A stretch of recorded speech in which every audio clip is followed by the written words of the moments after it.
What's going on, everybody? This is the eye test. Welcome to our first episode of our buy, sell, hold series for all of our Dynasty lovers out there. Paul, as you know, the redraft fantasy season is done.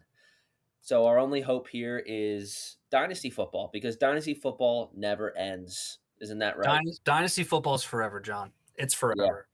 It transitions you from like the casual fantasy lover into like a full-time invested fantasy lover. That's what I love about Dynasty football. Just really help, and I think it helps me better understand redraft too, because in Dynasty you're like constantly valuing people who are like, this is a win now player, this is someone that you need to wait on, and then that maybe this is someone that you feel like you could trade and get some quality pieces back, which obviously you need to do that at least once in a redraft season to be successful. Yeah, this was my first year doing Dynasty. So we had our startup campaign last year. And I'm telling you, man, like it has definitely opened up a new world of fantasy football for me. And I think my favorite part is I literally feel like a GM. Like I feel like a general manager of a real football team where I'm like, oh, do I really want to give my first round pick and Khalil Herbert for CeeDee Lamb and like a third? Is that something that I really want to do? Like I'm trying to value the future. I'm trying to value the present. So it's really cool. It opens up a completely different mindset, a completely different strategy. But I think you're absolutely correct. It does just enhance your redraft foresight as well. For sure. Yeah, a lot less luck involved in Dynasty football too, and more skill, which redraft is fun because of that luck presence. Like that does make it interesting. But Dynasty, it's like you kind of know going into the season who the playoff teams are versus the ones who aren't. Versus redraft, I mean, you can look at everyone's team after their draft and you're like, oh, that team's good, that team's good, that team's good. And then you find out like week two, like, oh, like that team sucks. Yeah. Yeah, no, I agree. I totally agree. So that's actually, you brought up first round picks and all the different types of trading, what player is worth what amount of picks. So I can start us off with our first buy, sell, hold. Let's think super flex format, Dynasty, obviously. Double quarterback, that means double quarterback. Yes, it does. Potentially, or if you can put whatever you want in there. Yeah, whatever you want. I know we definitely had some teams that did not have two quarterbacks to start this year. I think we had two or three, which is a lot.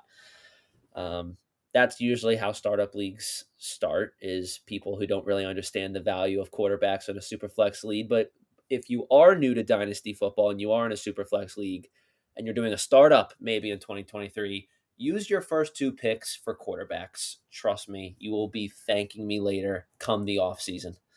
So, Paul, buy, sell, hold. I'm ready. Tony Pollard, Kenny Pickett, or a late 2023 first? So I got Tony Pollard, Kenny P, and a late 2023 first. All right. So my immediate mindset off of this one is no matter what, I think I'm going to hold that late 23 first. Really? Unless I feel I am desperate for a quarterback. Like if I was one of those teams who I've been rocking one quarterback the entire year, I might pray that maybe one of those late first round guys, I can get them and maybe they have a good rookie campaign. But I'd have to feel really, really strong about my skill set positions because the 23 draft is going to be very, very heavy in skill set guys. I think there's a lot of good running backs and a lot of good receivers that are going to come out of this draft. So with that being said, I'm going to hold that late 23 first. I'm going to hold it. What position do you think you would be grabbing in a late 2023 first? I think there's a lot of receiver depth in this year's draft. Me too. It's definitely not a quarterback, I can tell you that. No. And that's why if you are the usual teams and you have two quarterbacks and maybe you're weak at wide receiver or maybe weak at running back, you can probably get a pretty solid rookie at that 1 point. I'm picturing like the 1.8, 1.9, somewhere around there. Now, if you have like the 1.12, like if you're the dead last pick, sell the shit out of it, get it out of here, and definitely buy and hold these other two players. But with that being said, I'm going to buy Tony Pollard. I'm buying the hell out of Tony Pollard. I think what he showed us this year was amazing. I think Zeke's time in Dallas is done. I know there's that whole contract thing, but I believe they can still cut him and save some cap space. Yeah, what is it? If they cut him post June something or other, then they save like $15 million on the Yeah. cap hit. Yeah. So I think the smart move is to cut ties with Zeke. I mean, he was 3 yards and a pound of dust this year, where Tony Pollard was home runs upon home runs. And so I think Pollard's your back of the future. And I'm going to sell Kenny Pickett. And it might be because I hate the Steelers. It very well could be because I just can't stand them. But I'm not sure if you're Pittsburgh and you're looking at Deontay Johnson, you're looking at George Pickens, you're looking at Najee Harris, you're looking at Freiermuth, and you're looking at Kenny Pickett, and you're like, can we do better? Can we get better than this? And so I think if the Steelers, like, if they have a bad year this year, or maybe they finish with a decent pick, like, I wouldn't write it off them drafting a quarterback, not this year, but next year, Mhm. because next year's the 2024 draft is quarterback heavy. So I can see them maybe giving Kenny Pickett a year. And if he doesn't play the way that they want him to play, then Kenny Pickett might not even be a starting quarterback for the Yeah. Pittsburgh Steelers next year. And so that's my only reason I'm selling him. And this is strictly, again, dynasty speaking. I think you're safe with Kenny Pickett as your QB2 this year. But if he starts not playing well with all those weapons, Pittsburgh will definitely make a move. I mean, look, you saw the Cardinals move off of Josh Rosen. Next year drafts Kyler Murray. Like, they moved off him quick. 5 games, boom. And Kenny Pickett has proven more than that. But I get a little bit of like Daniel Jones vibes from Kenny Pickett. Like he has the rushing upside. He is able to throw a ball, but I just don't see like and don't get me wrong, we need to see a full season of the Steelers without the QB carousel. I think they know Kenny Pickett is the guy. He dealt with some injuries this year. Obviously, he was a rookie, so he wasn't starting as the starter. So that kind of just created some confusion for the offense, I think. I think the Steelers are players that I would be looking to buy into because I think you could get them at more of a discount. I think I would hold Kenny Pickett. I would buy Tony Pollard and sell the late first. The thing is if you buy Tony Pollard, his asking price is pretty high right now, and he's like 27. So it's a risky buy. You have to be very stingy with what you're offering. And if the other manager doesn't like what you're offering, do not offer more. Like, don't be offering multiple draft picks for Tony Pollard. Try and do like a older player that is in the upper 20s, maybe that is a weaker point for that person's team, and then throw in like a second round or a third round for Tony Pollard. See if you can do that. The reason why I'm holding Kenny Pickett here is just because it is a super flex format. Quarterbacks are very valuable, and we haven't seen a full year of Kenny Pickett. So I would hate to trade him and not get enough back for if he were to turn into something, because he's working with a young team. Najee, Pickens, Johnson, Freiermuth. I mean, that's a young core that can grow together under Mike Tomlin. Because I don't think he's going anywhere anytime soon. And I do see the Steelers being more successful next year than this year, which I would think would be more production for Kenny Pickett. But I still do get those Danny Dimes vibes from him, where it's like he's not going to win you a Super Bowl, like he can win you games. He has a young core, a great head coach. It's almost easier for him to do so, but he's not coming down in the final 2 minutes of the fourth quarter to beat like some great team. yeah, and I think you brought up a good point. And the thing, like, with the Danny Dimes reference, like, I get Tua vibes from Kenny Pickett, Mm. where, like, Tua and the Dolphins made the playoffs this year. They had a fantastic offense. They did this, and guess what the rumors are? The rumors are still, are the Dolphins going to move on from Tua? And the I think whole, they're keeping to it, dude. I think they're keeping him now that Brady's retired. Yeah. But there was a lot of talk about, like, Miami bringing in Brady just because Tua just, yeah, it's great that he's here, but you need a guy that's here. Hmm. And hopefully Kenny Pickett makes that jump, because I do like him as a guy. I do like him as, a football player. But right now he's here, and he needs to show me that he can move up here. Yep, for sure. All right, before we move on to Paul's buy, sell, hold, make sure to like and subscribe to our YouTube page. We are just getting started, guys, so you can be a part of the journey here. We're growing every single week, getting a subscriber, it seems like, but hey, that's profit, baby. Growth is Go growth. ahead, like and subscribe. Super easy. If you have a buy sell hold that you would like us to do next week, certainly comment below. Paul, go ahead with your buy sell hold. I can't wait. Yeah, so I got a little mixy matchy here, a little crazy for you. I think yours was really good. That's gonna be a tough one to beat. But I got buy sell hold for you. Mark Oh, Andrews, Ramondre Stevenson, and Stephon Diggs. oh my god. Okay, so tight ends are, I don't want to say they're valuable, but they are in constant demand. So there would be a lot of people that would be willing to pay the price for a solid tight end. I'm also thinking that you could get so much draft capital for Stephon Diggs. So I think I'm going to start with that. I'm going to sell Stephon Diggs. And everyone's like, what? Why don't you want him on your team? He's a league winner. He is. Don't get me wrong. He is. Consistent 20-point guy. But in terms of value, have we seen the ceiling of Diggs? I think we have. Not saying he's like on a downward trend, but the question is how long can he produce those 20-point games for? We've had plenty of years with Stephon Diggs in 20-point games. So I would not think more than a 2 to 3 years of Stephon Diggs, which is nice. I mean, that's how I like to view my championship window.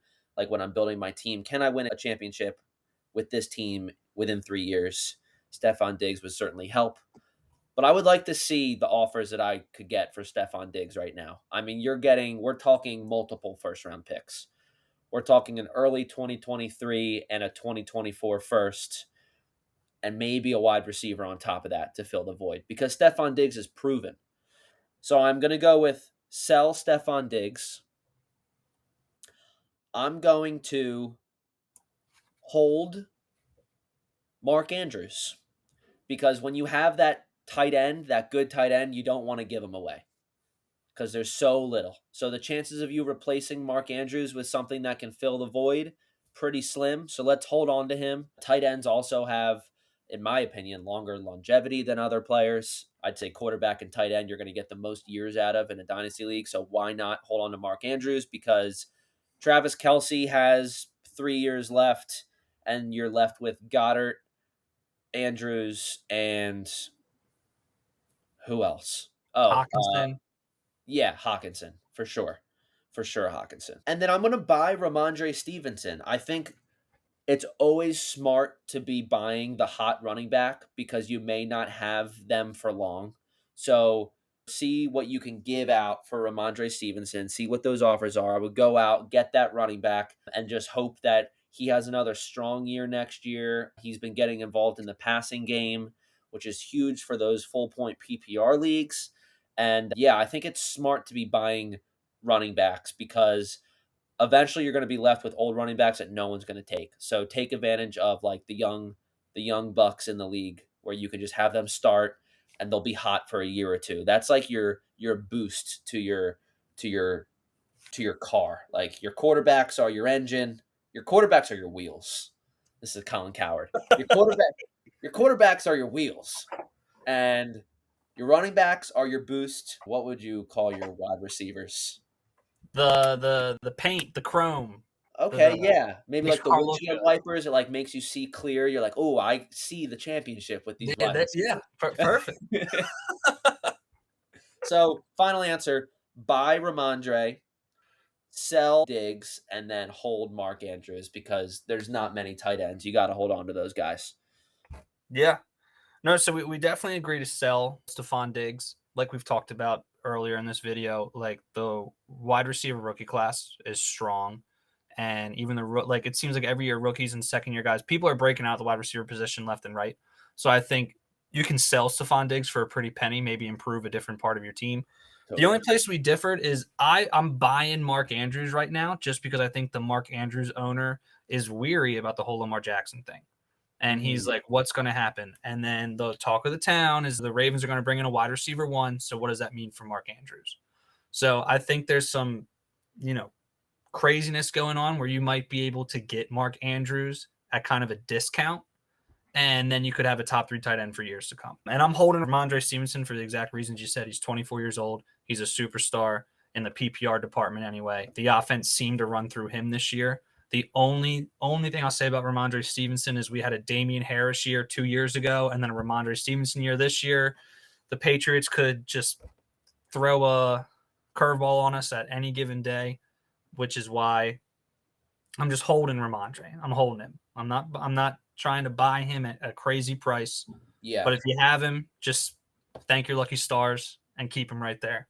Yeah, for sure. He was like a 3rd or 4th round pick in rookie drafts, I think. Or no, I think he was a late 2nd in one league. It was such a steal. Now, what would you give up?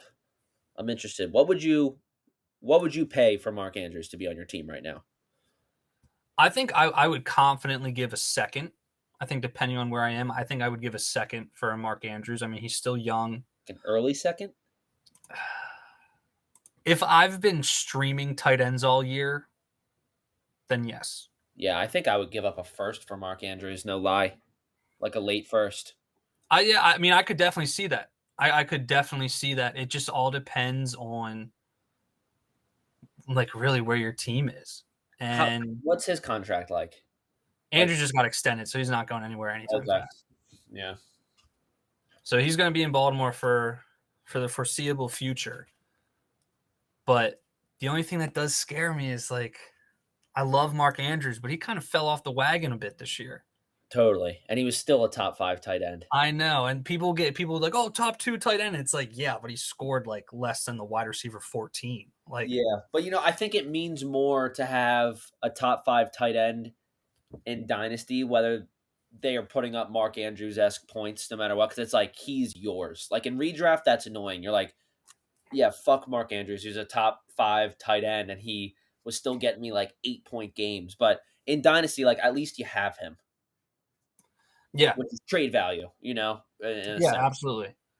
Absolutely. And it is nice in Dynasty to like not have to play the tight end carousel game for There's no waiver wire. There's no waiver wire in Dynasty. There's no waiver wire. So you're just like praying to God that the Commander's 3rd string tight end catches a touchdown. Yeah, right. All right, cool.